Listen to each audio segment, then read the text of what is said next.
Ano nga ba yung mga goal natin sa bawat laro? Sa Mobile Legends Guide na to, pag-uusapan natin kung ano ba yung mga bagay na hindi mo dapat kalimutan tuwing naglalaro ka ng Mobile Legends. Kasama na rin dito yung mga tama at maling desisyon na ginawa namin. Sa mga gusto sumali sa ating giveaway, hit nyo lang yung like, share at subscribe. Tapos i-comment nyo yung ID number nyo tsaka in-game name. Tapos skin or hero na worth 500 diamonds. At ang pinaka-importante, dapat matapos nyo yung bawat video. Bubunot ako ng 4 na mananalo at i-announce ko yun every first week of the month. Kaya kung hindi ka pa nakasubscribe, hit mo na yung subscribe pati yung notification bell. Okay, let's go! Ito yung laro namin sa isang friendly tournament na sinalihan namin. Friendly tournament lang siya, kaya ibig sabihin walang mga pro players na kasali. Hindi ko sana ipopost yung video na to, pero dahil tingin ko marami tayong matututunan sa laro na to, kaya pinost ko na rin. Ngayon, titignan natin yung mga importanteng bagay na hindi mo dapat makalimutan kapag naglalaro ka. Gamit ko dito si Luyi. At dahil meron kaming Jawhead, ibig sabihin pwede makapag-start agad sa red buff yung YSS. Maliban doon, dahil importante kay Luyi na mag-level 2 agad, kaya mas maganda na mag-start sa red buff. Ganun din yung gagawin ng kalaban, pero ang pagkakaiba nga lang kung mapapansin nyo, nakamas na agad yung Atlas namin. Maganda yon para mag-level 2 agad yung YSS. At dahil walang nakamas sa support ng kalaban, kaya makikita nyo na maghahati sila sa XP. Mapapansin nyo rin, aalis agad yung Jawhead bago pa man mapatay yung red buff para hindi rin siya humati sa XP. Dahil nga funnel rotation yung ginagawa natin, kaya napaka-importante ng maliliit na bagay na yon. Pagtapos nila kunin yung red buff, pupunta na sila sa blue buff. Ganon din yung kalaban. Dahil nga mas mabilis tayo nakapag-clear ng lane tsaka ng jungle, kaya mauna rin tayo kumuha ng Lito. Pero sa mga pro team, minsan mas importante sa kanila ang Lito kaysa sa buff. Nakadepende kasi yon sa lineup nyo, sa rotation nyo, pati na rin sa rotation ng kalaban nyo. Kung napansin nyo, nakuha namin yung 2 Lito. Ibig sabihin, lamang na agad kami sa kanila. The Oriental Warriors.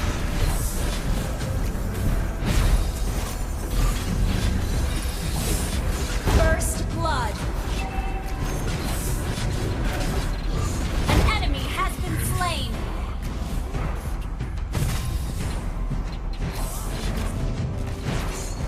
Double kill. Pagtapos mag-clear ng mid, ang next objective naman natin is crab.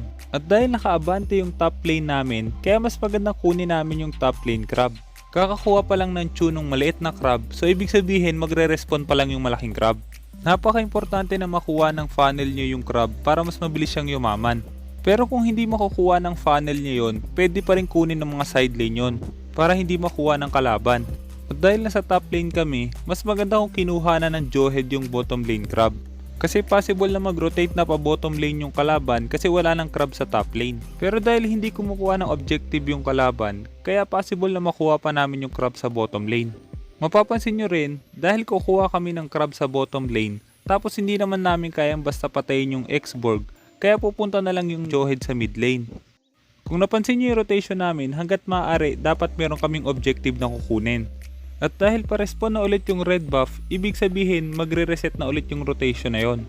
Kung paano natin siya ginawa kanina, uulitin lang muna natin siya. Kasi sunod-sunod lang yung paglabas ng mga objective na kinuha nyo. Ang pagkakaiba nga lang, by 3 minute mark, lalabas na yung turtle. Kaya ibig sabihin, yung rotation nyo dapat papunta na sa turtle. Makikita nyo dito, parehong team kumukuha na ulit ng red buff. At dahil nga mas mabilis kami mag-clear, kaya mas mauna kami pumunta sa turtle. Maliban doon, kung mapapansin nyo, hanggat maaari binibigyan ko lang sila ng vision. Yung tank yung tumutulong sa marksman, tapos yung support yung nagbibigay ng vision. Pero pwede ring magkabaliktad yon, depende sa plano nyo. At dahil alam namin na once na nag-open yung turtle, pupunta rin yung kalaban, kaya dapat maabangan na namin sila. Kapag mas nauna kayo, mas mabilis kayo makakapag-prepare.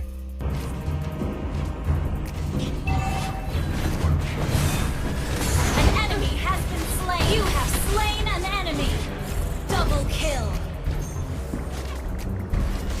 Kung mapapansin nyo dito, dahil nga hindi pa kami pro team, kaya nagkakalituhan pa kung sino ba yung dapat tumulong sa marksman, sino ba yung dapat mag-vision, tapos medyo mabagal pa yung galaw. Pero kung magkakaroon pa kami ng mas maraming experience sa laro, mas magiging pulido yung rotation na yon. At gaya nga ng naging rotation kanina, pagtapos kumuha ng Lito pumunta sa crab, ngayon naman pagtapos kumuha ng turtle, pwede na kumuha ulit ng crab sa top. Pero dahil kaya nang basagin yung mid lane, kaya kahit madelay muna yung pagkuha sa crab, okay lang. Kailangan yung tandaan, mas importante na makabasag ng tower kaysa kumuha ng mga jungle creeps. Mapapansin nyo rin dito, nakikipag 1v1 yung Chu sa Esmeralda. Killing spree! At dahil na solo kill niya yung Esmeralda, pwede na sana kami bumasag agad sa top lane. Sa point na to, hindi pa namin alam kung nasan yung kalaban. Pero once na nakita na ng Johead yung kalaban sa bottom lane, pwede na sanang tumulong pati yung YSS na basagin agad yung tower sa top lane. Pwede rin namin kuhain yung jungle creeps nila para ma-delay din yung farm nila. Isa to sa mga problema ng isang team kung kulang yung communication nyo. Dahil nga ang plano namin pagkakuha ng crab, balik ulit sa farming yung YSS, kaya yun yung sinunod niyang rotation. Pero dahil nag-iba yung sitwasyon sa top lane, namatay yung Esmeralda, kaya pwede sana kami bumasag agad doon. Kailangan nyo tandaan, ang rotation nyo dapat nakabase sa kung anong mangyayari sa laban, lalong-lalo na sa magiging galaw ng kalaban nyo. An ally has been killing spree! Double kill!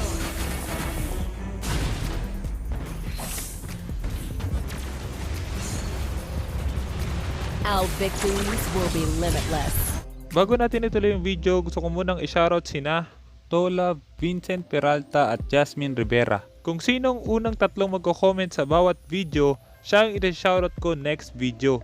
Kaya kung hindi ka pa nakasubscribe, hit mo na yung subscribe pati yung notification bell. An enemy has been slain! Kung napansin nyo, dahil hindi pa rin kinuha ng kalaban yung crab sa bottom lane, kaya nakuha pa rin ng YSS yon. At dahil napatay namin yung bottom lane, possible din sana na mabasag na namin yung bot tower. Maliban doon, kung mapapansin nyo, magre-respawn na ulit yung turtle. At dahil low HP ako, tapos wala pang buff yung YSS, mas maganda na hindi namin piliting kunin agad yon. At para malaman namin kung kukunin agad ng kalaban yon, kung mapapansin nyo, pupunta agad yung Atlas doon para mag-vision. Hihintayin lang namin yung YSS na makakuha ng buff niya bago namin kunin ulit yung turtle. Kung napansin nyo, ito na yung pangatlong rotation ng YSS. Kuha ng red, blue, lito, tapos turtle. At pagtapos kumuha ng turtle, magkakaroon na ulit ng crab sa top lane, tapos crab sa bottom lane. Pero dahil hindi makukuha ng YSS lahat ng objective na yon, kaya pwede nang kunin ng side lane yon. Basta ang importante, makuha nyo lahat ng objective. Hindi pa ganun kabilis at kapulido yung rotation namin. Maliban doon, hindi pa pro team yung kalaban. Pero sa laro na to, pinapakita namin na mas priority nyo pa rin dapat ang objective. Kung mas malakas yung kalaban nyo, ibig sabihin mas malakas silang kumuha ng mga objective. Kung sino ang mas marami at mas mabilis kumuha ng objective, sila yung mas lalamang sa laban. Thing to regret.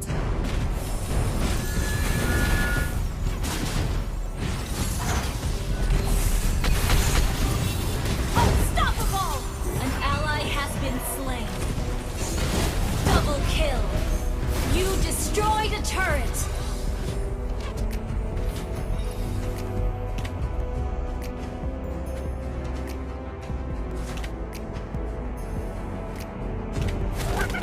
Not knowing oneself. That's Unstoppable! Shut down!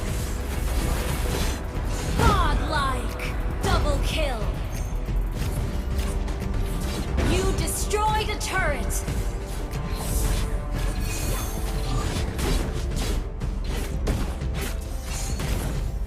The future of Cadia Riverlands is in our hands.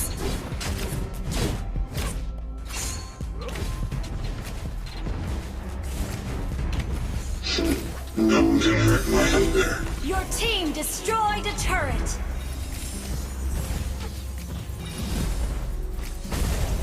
only by facing the enemy can one know his true self.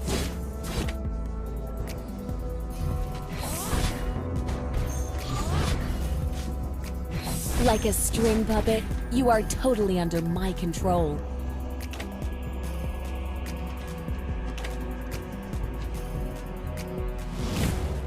I go wherever the wind takes me. Turtle resurrecting soon.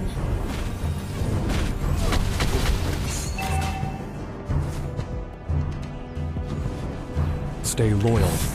Stay humble. An ally has slain the turtle. Never look back if you have nothing to regret.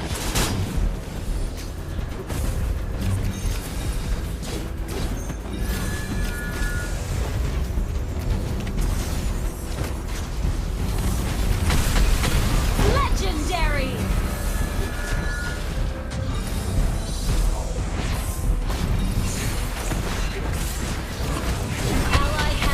An enemy has been slain! Legendary! An ally has been slain. Double kill! Triple kill! Wiped out! Your team destroyed a turret! Well played! Your life is worthless, but I will take it anyway.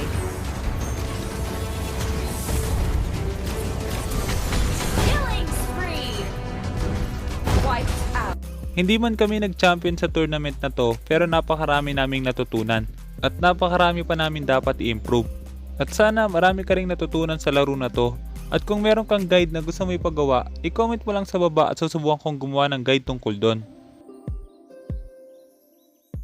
At dahil tinapos mo ang video, gusto ko yung mananalo sa ating giveaway, sila yung mga nanonood hanggang dulo. Para malaman ko kung tinapos mo talaga, kailangan mahanap mo yung keyword. I-comment mo yung keyword kasama ng ID number, in-game name at skin na gusto mo. Mas maraming keyword, mas malaki yung chance na manalo. Kaya kung hindi ka pa nakasubscribe, hit mo na yung subscribe pati yung notification bell. Basta lagi mo lang tatandaan, kung gusto mo mag-improve, just master the basics. I'm out.